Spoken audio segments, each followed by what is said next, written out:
Acid base salt का कल पढ़े थे। How do acid and base react with metal. पहला देखे थे इंडिकेटर्स के साथ और दूसरा है how do acid base react with metal.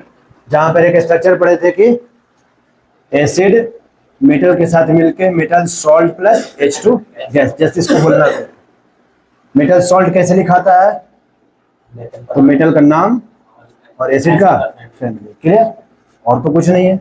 ऐसा ही कुछ आज भी मिलेगा।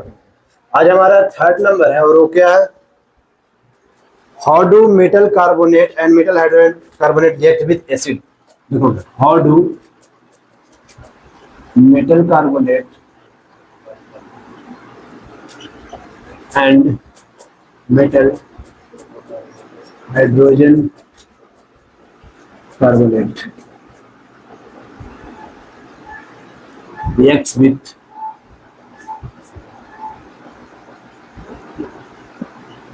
तो लगभग हर एक मेटल कार्बोनेट और मेटल हाइड्रोजन कार्बोनेट कौन कौन है, मेटल कार्बोनेट और मेटल हाइड्रोजन कार्बोनेट। कल था ओनली मेटल, कल था खाली मेटल, और आज है मेटल कार्बोनेट और मेटल हाइड्रोजन कार्बोनेट। ये सारे मेटल कार्बोनेट और मेटल हाइड्रोजन कार्बोनेट एसिड के साथ रिएक्ट कर जाते हैं। अगेन वही बात है, बेस के साथ नहीं करते। ये इजी होता तुम्हारे चैप्टर में, एसिड वाला सब रिएक्शन मिल जाएगा, बेस वाला नहीं।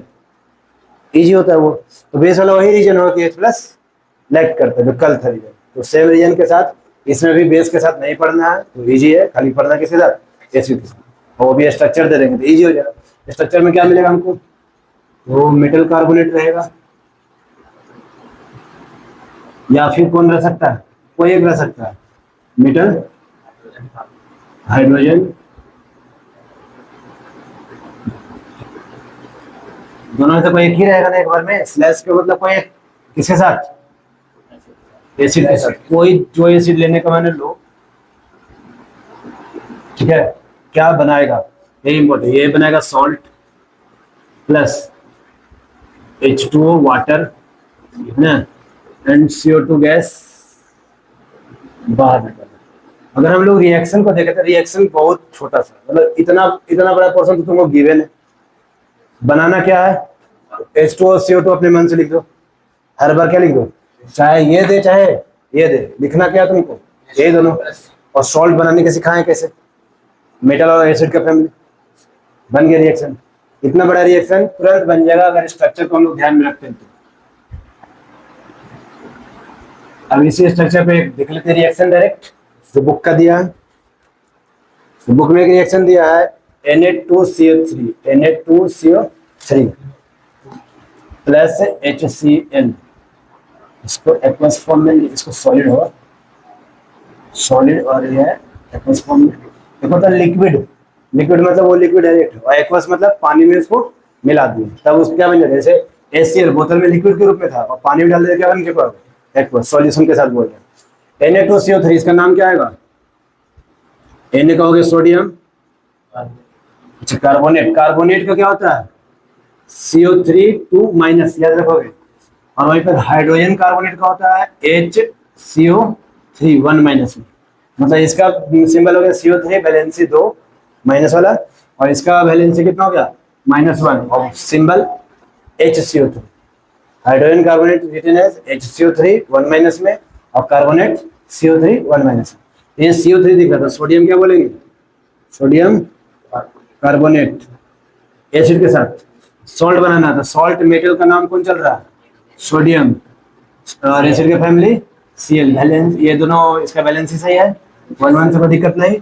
और बाकी खाली लिख दो क्या, H2 प्लस CO2। ये रिएक्शन तो भाई ऐसा ही बन गया, कुछ नहीं करना पड़ा तुमको, ठीक है। ये क्या था, मेटल कार्बोनेट। एक और लिया है NaCO3 ये क्या है, मेटल हाइड्रोजन कार्बोनेट, मतलब सोडियम हाइड्रोजन कार्बोनेट। ये क्या है, सोडियम हाइड्रोजन कार्बोनेट। इसको भी किसके साथ भेज रहे हैं, एसिड के साथ। कुछ ने सॉल्ट बनाना था, सॉल्ट में again metal Na family Cl, बाकी लिख दो। तो दिक्कत रिएक्शन बनाने में, अगर स्ट्रक्चर याद है तो कभी रिएक्शन बनाने में दिक्कत नहीं हो। थोड़ा बहुत पिछले चैप्टर का ध्यान देना, कहाँ पर डिस्प्लेसमेंट हो सकता है कहाँ पर नहीं। क्या चीज? बैलेंस कर लो, बैलेंस तक नहीं अभी जा रहे हैं हम। ये समझ गए? ठीक है। Yes sir. तो इस क्लास के लिए हमारे पास यही दोनों रिएक्शन थे, बट क्वेश्चन और आगे बढ़ता है और कुछ कुछ है। जैसे इसमें निकल रहा क्या, CO2 गैस, और वहां पर निकलता था पहले क्लास में H2। उसका टेस्ट कल देखे थे बर्निंग मैच स्टिक के साथ। तो इसका भी दो टेस्ट देखना होगा। एक तो हो जाएगा क्या, it extinguish the match stick. CO2 ना जलाता नहीं और वो आग बुझा देता है, ठीक है। तो इसका चेक करने के लिए होगा bring burning match stick that get क्या, एक्सटिंग्विश। एक्सटिंग्विश मतलब बुझ जाएगा। अगर उस टेस्ट ट्यूब से CO2 गैस निकल रहा है तो माचिस के तीली ले जाए तो क्या हो जाएगा, वो बुझ जाएगा। बुझ जाएगा तो खत्म हो गया, CO2 है। दूसरा प्रेजेंट से देखेंगे, और CO2 का कैसे प्रेजेंट देखेंगे। CO2 को प्रेजेंट देखने के लिए हम लोग लेंगे CaOH का होल 2। ये क्या है, कैल्शियम हाइड्रोक्साइड। सिलेक्ट इसमें CO2 को पास करो। ये था व्हाइट वॉशिंग रिएक्शन, याद करो। व्हाइट वॉशिंग रिएक्शन शुरू से बोल रखे इंपॉर्टेंट है। कैल्शियम हाइड्रोक्साइड में CO2 को पास करवाओगे तुम तो बन जाएगा CaCO3 प्लस वाटर निकला है, ठीक है। CaCO3 ये होता है व्हाइट प्रेसिपिटेट।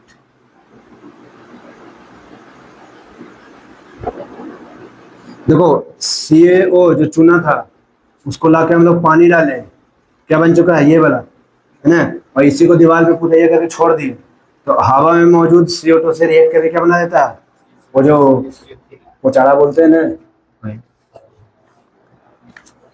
देखो जो उजला उजला जो बन जाता है ना, वही क्या है, CaCO3। तो इसको इसमें क्यों लाया है, इसको इसमें लाया है इसके लिए, तुम देखो ये वाला सेटअप, ठीक है। इस सेटअप में लिक्विड कौन है, लिक्विड है HCl मतलब एसिड, और अंदर में सॉलिड दिखा रखा है सोडियम कार्बोनेट। मतलब ये जो सोडियम कार्बोनेट है ना, लैब में तुमको सॉलिड के रूप में मिलेगा। उसको कहाँ डालेंगे, HCl में। कुछ देर के बाद रिएक्शन चालू होगा, ये रिएक्शन कंप्लीट हो जाएगा। तो इस रिएक्शन से जो गैस निकला है ना, उस गैस को देखो एक पाइप से लेके कहाँ लेके जा रहा है, अलग से टेस्ट ट्यूब में। और उस टेस्ट ट्यूब के अंदर क्या है, कैल्शियम हाइड्रोक्साइड। अगर उस टेस्ट ट्यूब में कैल्शियम हाइड्रोक्साइड है और हम ले गए और कुछ देरी के बाद उस टेस्ट ट्यूब में क्या बच जाए, व्हाइट प्रेसिपिटेट। प्रेसिपिटेट है ना, इनसोल्यूबल होता है पानी में ना, वो घुलता नहीं है। तो अगर वो नीचे बैठ गया उस टेस्ट ट्यूब में उजला उजला सब्सटेंस, वो क्या था, CaCO3। और वो कंफर्म करता है कि गैस कौन सा गैस था, CO2। एक तो हो गया पहला टेस्ट इससे, और दूसरा टेस्ट इससे। CO2 का प्रेजेंस दो तरीके से, इससे और इससे, ठीक है। We will bring the select line and if we change into white precipitate it means CO2 gas is present, ठीक है। ये रिएक्शन इंपॉर्टेंट है ना। और इससे रिलेटेड एक और रिएक्शन है, जब हम लोग CaCO3 में Ca क्या है, कैल्शियम कार्बोनेट में वाटर के साथ CO2 को पास करवाते हैं, CO2 गैस को। ये होगा यहाँ पर एक्सेस। देखो यहाँ पर लिखना होता है एक्सेस। एक्सेस मतलब क्या हुआ, इस रिएक्शन में बहुत ज्यादा CO2 डाल रहे, किसमें, कैल्शियम कार्बोनेट के मिक्सचर जो है ना पानी के साथ, उसमें बहुत ज्यादा CO2 को डाल रहे हैं, तब क्या बना देता है, ये बना देता है CaHCO3। CaHCO3 क्या होगा, बोलो, कैल्शियम हाइड्रोजन कार्बोनेट। ये सॉल्युबल इन वाटर कहलाता है, मतलब ये पानी में घुल जाता है, ठीक है। देखो कैसे क्वेश्चन पड़ेगा, ये दोनों क्वेश्चन इंपॉर्टेंट है तुम्हारा। ये तो तुम्हारा पहले चैप्टर से चल ही रहा है व्हाइट वॉशिंग, और ये भी बहुत ज्यादा इंपॉर्टेंट है। इसमें तुमसे क्वेश्चन किया जाएगा कि वो एक मेटल का कार्बोनेट है, मेटल का कार्बोनेट है, और ये वर्ड जरूर यूज किया जाएगा, एक्सेस CO2। एक होता है नॉर्मल CO2, एक्सेस CO2, ये वर्ड यूज करेगा ना। इफ भी यहाँ पर क्या रहेगा, एक मेटल कार्बोनेट रहेगा, उससे हम लोग एक्सेस CO2 पास करेंगे तो एक सोल्यूबल उसी का मेटल हाइड्रोजन कार्बोनेट बनेगा। एक सोल्यूबल उसी का मेटल हाइड्रोजन कार्बोनेट बनेगा। तो पूछेगा कौन सा मेटल था, तो बोलेंगे कौन सा, Ca मेटल था। And right the reaction involve, तो रिएक्शन पूरा लिखना पड़ेगा। तो ये इंपॉर्टेंट है। केमिस्ट्री का क्वेश्चन ऐसे नहीं दो, वैसे ही दे। समझ में आ रहा है? यस। तो आज का जो क्लास था वो खाली इतना ही था, इससे पर ही आगे। बट दो इंपॉर्टेंट रिएक्शन, एक तो ये तुम्हारा चेक कर लिया हो गया कि CO2 गैस है नहीं, उसका चेक है ये, एक चेक तो नॉर्मल है और एक चेक हमारा यहाँ से है। और दूसरा है कि अगर हम लोग CaCO3 में मतलब कोई मेटल कार्बोनेट में अगर हम एक्सेस CO2 को पास करवाते हैं तो उसी का मेटल हाइड्रोजन कार्बोनेट भी बन जाता है, बैक आ जाता है। ये रिएक्शन का सेटअप देख लिए, ठीक है। अब जितने भी मेटल कार्बोनेट होंगे तो एसिड के साथ ट्रीट करेंगे, बेस के साथ नहीं करेंगे। रीजन वो H+ आयन नहीं दे पाता, कौन? बेस लैक करता है। तो देखो पहला क्लास इंडिकेटर्स के साथ था, दूसरा क्लास हो गया मेटल वाला और तीसरा क्लास हो गया metal carbonate and hydrogen carbonate, ठीक है। बहुत ही सिंपल क्लास जा रहा है, डायरेक्ट सीधे ऐसे ही स्ट्रक्चर से। और अब अगले दिन